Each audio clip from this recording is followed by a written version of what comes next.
Well, what a crazy 24 hours it's been, and there's no going back now, my friends, because Raw has now debuted on Netflix. My gosh, was it an interesting show. Now, I think what we need to put over, to use wrestling vernacular before we do get on, is that production-wise, and the way this show looked, and the way it felt, and some of the techniques that WWE employed was pretty damn impressive. Like, if you'd never watched wrestling before, and maybe you'd bought into the whole, I don't know, it's born in smoky pubs or bars, whatever that story used to be, you would have watched this and it would have blown your brain. Like, even at the start when they had that weird curtain thing that they played the intro video on, then it came down and ta-da, there was Triple H.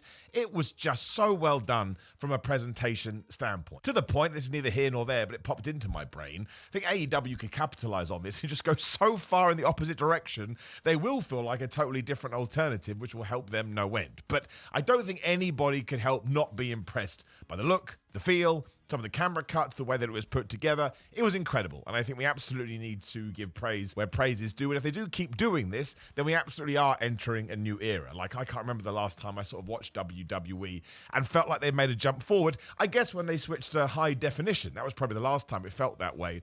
I can't even remember if that was as big as this. The point is, when I was watching it, I was like, this is damn impressive. And it almost made me feel a little bit peculiar. Don't know what that means. That's a strange phrase that I've just thrown out there. But we don't need to worry about that because we're wrestling fans. And yes, from a nitty-gritty content point of view, clearly, 50% of it was for us, the main event especially, and some other bits were definitely for the more casual fan, the new viewer that WWE is hoping to attract. Now, I don't mind that. Talked about this 1,000 times before.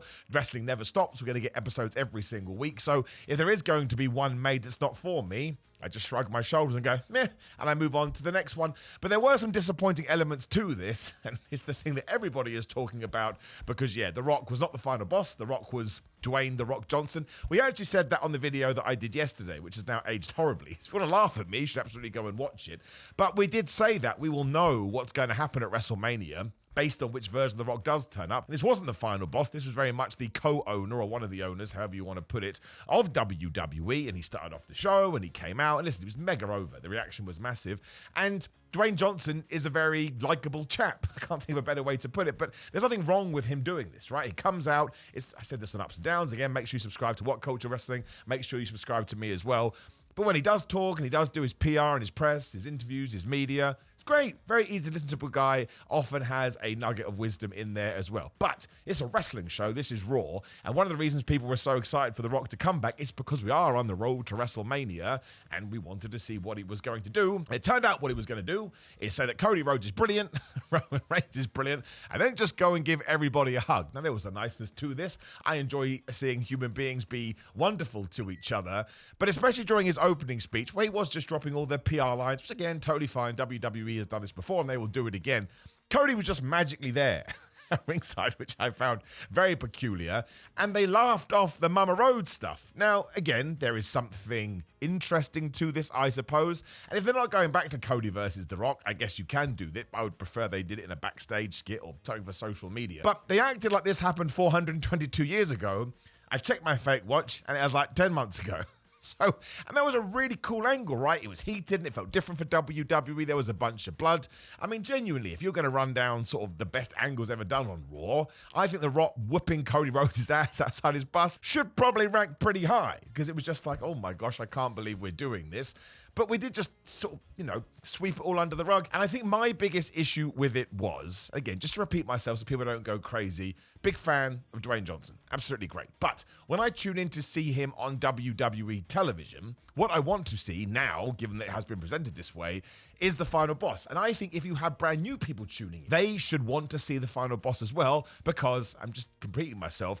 It's like a movie, When you tune into a movie and Brad Pitt is playing Bob the Builder, should make that film. Somebody should do it yesterday. That's fine, because this Bob the Builder. So everyone knows what wrestling is. And I just think if people had tuned in and they saw this completely different version of The Rock, who is a bit mean, is a bit horrible, but also incredibly likable at the same time, is a very interesting character, dropping these absolutely devastating lines and stomping around the place like, haha, these are my grounds, I think there would have been way more intrigue and everybody would have gone, well, we better tune into Raw again or SmackDown in case this guy turns up, because I've never seen anything like this before. And it's almost like an unlockable in a video game. It becomes exclusive to this product, to this TV show, to this program. Like I say, if you do want to see it, you're going to have to tune back in. I think that's a great character. Let's just throw all kayfabe out the window. I think it's a terrific persona. I think it's interesting. I think it kind of sits above what a lot of other people have done over the last year. So many people voted the Final Boss as the promo of the year, and he's only around for 4 months. I mean, a lot of it was those hilarious social media things that he did. But I think it's almost a shame not to present that individual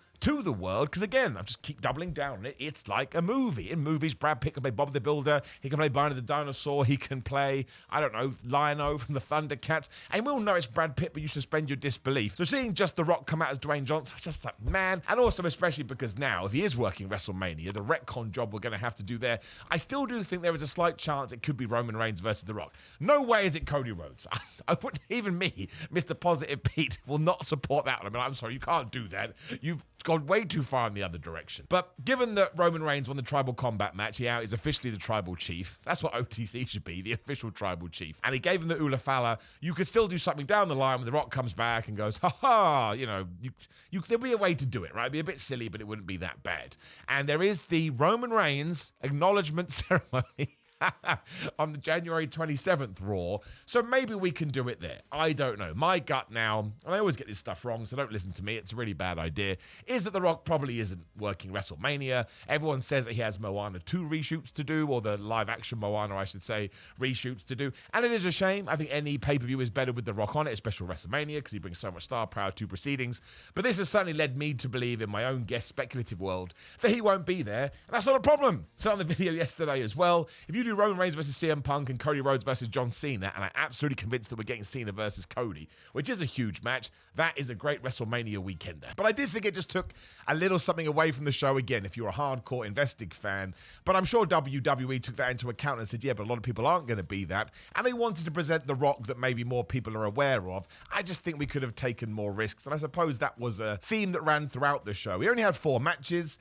I'm kind of in the middle between all of that. Like, they've got more time, which is good. But if we're doing 3 hours next week, we should have more matches, right? But I wasn't massively bothered about it on this show. Mostly because, again, Tribal Combat, really, really good. Exactly what I expected. Roman Reigns wins. I hope we have plans for Solo Sikoa and the rest of them, because Solo did not present the Ula Fala to Roman Reigns in the end, even though he promised he would do that on SmackDown. So I don't think that Tama Tonga and Jacob Fatu are now going to turn on him. But it was a fun match. Again, smartly placed in the sense if you do have a bunch of brand new eyeballs, they just smashed each other with weapons, and most people are going to enjoy that. Rhea Ripley beating Liv Morgan. Again, a really fun, solid match. We just tied everything up here. Rhea Ripley beats Liv Morgan. She punches Raquel Rodriguez in the face. After the fact, she gives the Riptide to Dominic Mysterio. Not sure why I paused there, like my robot brain was dying. And I just think from this point on, she should be pushed as the Mega Super Whooper Champ. I know some people don't agree with that, but you can just go moan in the corner. I don't want Rhea Ripley to sell. I want Rhea Ripley to whip everybody's ass and be that person, because she has that aura to her. So I don't see why we would lean into that. Totally bizarre.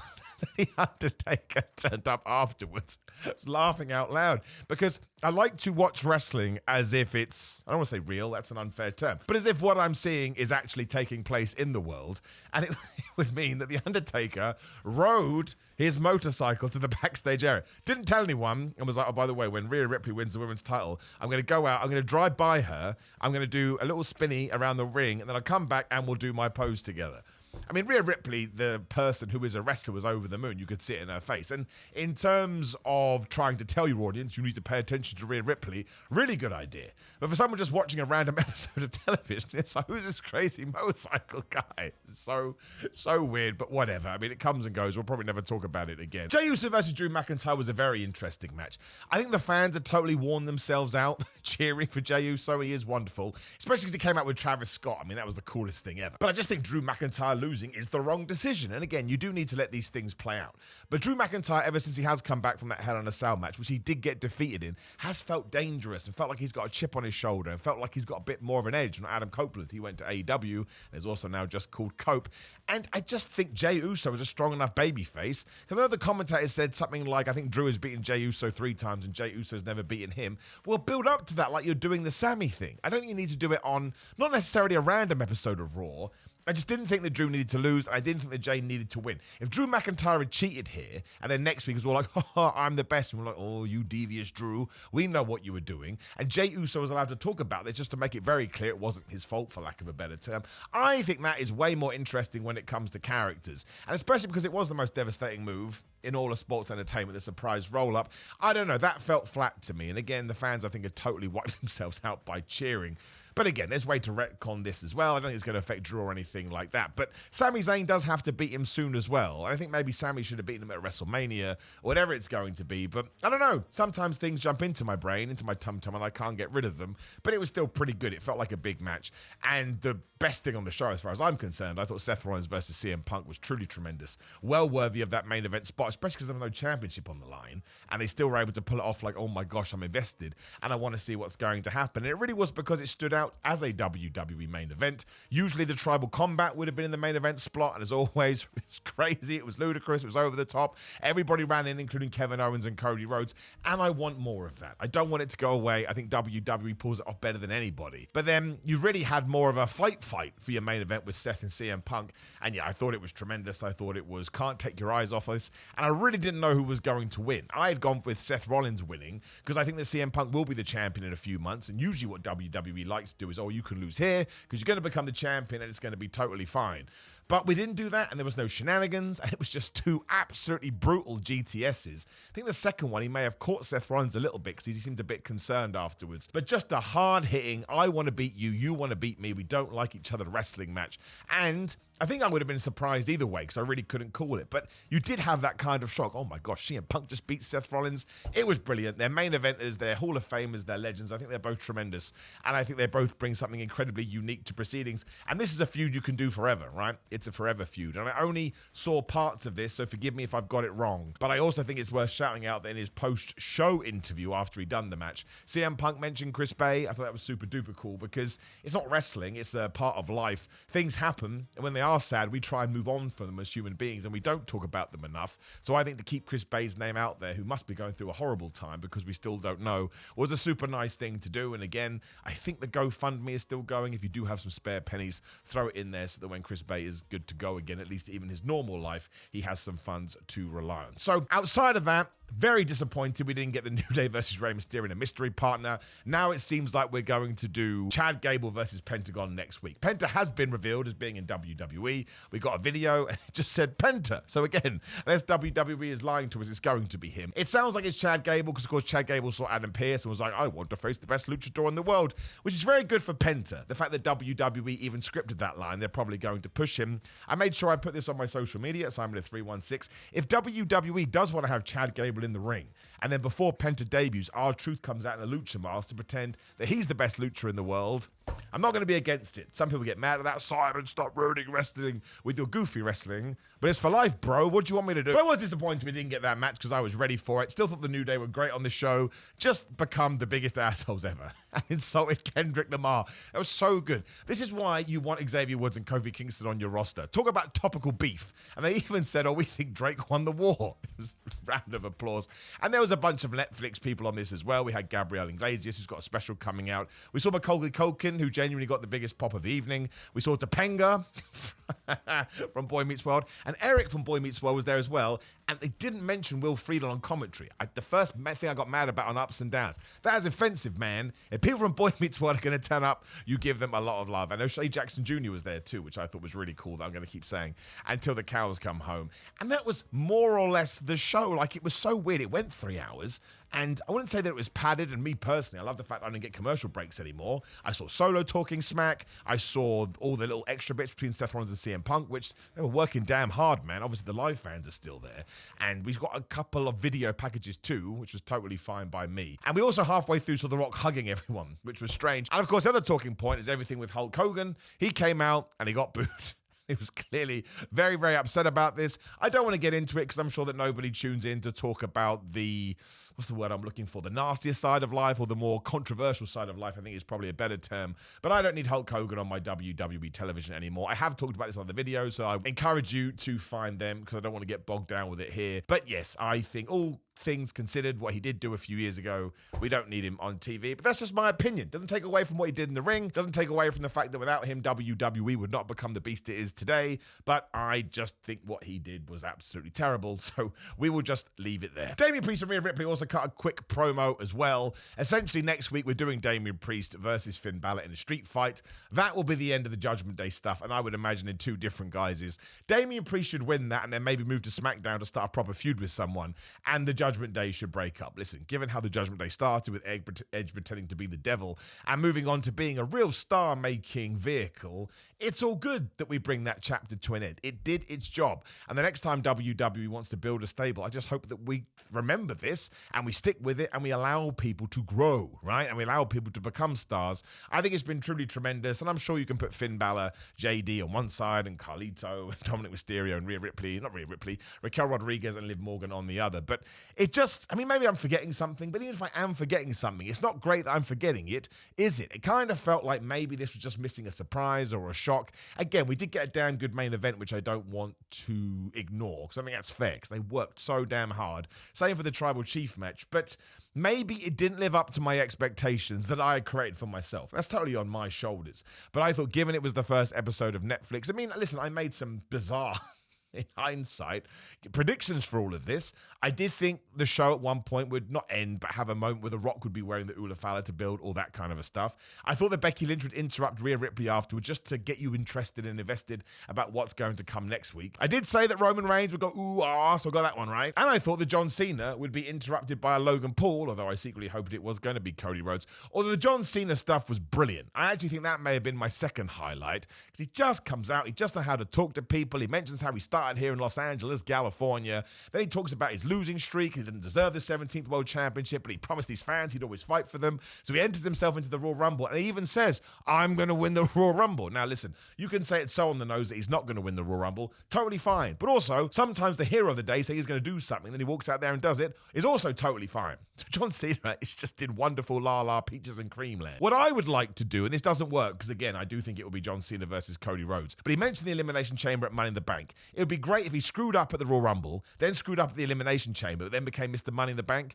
and cashed that in December to become the champion. Although you could still do that. I mean, you don't want to overkill it because people would get a bit frustrated, although there is so much love for him. Maybe you would be okay. I don't think John Cena will win the Rumble. I do think he'll win the Elimination Chamber, just so you've got a little bit of jeopardy there, a little bit, I can't believe it, before we go back up again. I do think he'll face Cody Rhodes at WrestleMania. I do think Cody will win. And then you could still have John Cena win that briefcase, and he cashes it in on that December show, and the last thing we see is John Cena as the champion. I know I've said that on a lot of videos, but I just think of all the people that have come and gone over the last 10, 15, 20 years. John Cena is a guy who can do something completely anti to what the business usually states we should do and retire as the champ. I just think he's earned it, and it doesn't make any sense. What does it even mean? But that's how I feel deep down in my Tootsie Toes. But again, Cody Rhodes versus John Cena at WrestleMania, it's like Hogan versus Warrior back in the day. I'm just going to be like, how the hell are we doing this?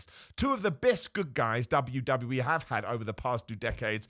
It will be tremendous, which is also why if we are now heading towards Roman Reigns and CM Punk and a world champions on the line, that has a completely different grittiness to it, because they're going to get into personal stuff and there'll be hatred. John Cena and Cody Rhodes, I think, will get a little bit aggressive and they'll rub each other the wrong way. But they're still going to be the super nice heroes because that's who they are as characters, right? And you can toy around with those lines. Whereas Roman Reigns, obviously, is a very interesting babyface, and CM Punk is the most intriguing babyface that has ever been because he is a walking anomaly. So, in terms of things that we've set up, I think very, very good. In terms of what I was expecting, maybe more of a thumbs middle, but ultimately, seeing the pageantry, seeing people talk about it, seeing the fans go crazy and all the production stuff, it is definitely worth seeing or going out of your way to see. And I really enjoyed watching it on Netflix. Like, it's such a better experience. It sounds better. It looks better. I got to cancel all my other subscriptions now. Thank you very much, WWE. I was literally only keeping them for wrestling, so sorry to those companies too, but you have lost me as a subscriber. Unless you want to give it to me for free. It's never going to happen, but I've thrown it out there now. And obviously, I would tell you if that does happen,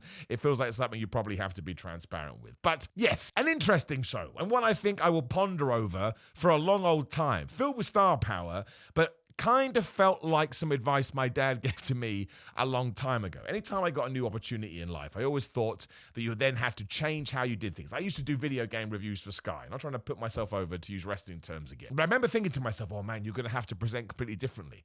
And my dad said to me, no, you need to do exactly what you were doing, because that's what brought you to the dance in the first place. And he compared it to the England soccer team for my American friends. When you get called up, obviously you have to fit within a system, but you've been called up for what you did at club level, so make sure you bring those skills to the international fold too. And I think WWE maybe did themselves a little bit of a disservice in that sense. I think they should be more confident in what they have been doing over the last 2 years and present that to a new audience. And you don't have to lean on the legends or the all-timers or kind of falling into old tropes that maybe you think is more wrestling friendly. I think the product they have at the moment, they have been running week to week, like I say, since 2023, is more than palatable and more than accessible for anybody that wants to get in there, and also doesn't insult your intelligence. I don't think the one yesterday did that, but it's certainly leaning more towards that than some of the episodes that we have seen. But I still think this is going to be a huge jumping off point for them. I hope the show blows up. I hope wrestling becomes as mainstream as possible, because the more successful and the bigger the wrestling business is, everybody can eat better, everybody can earn more, and other promotions are just going to grow. And despite the craze on the internet, so Simon, you're so biased,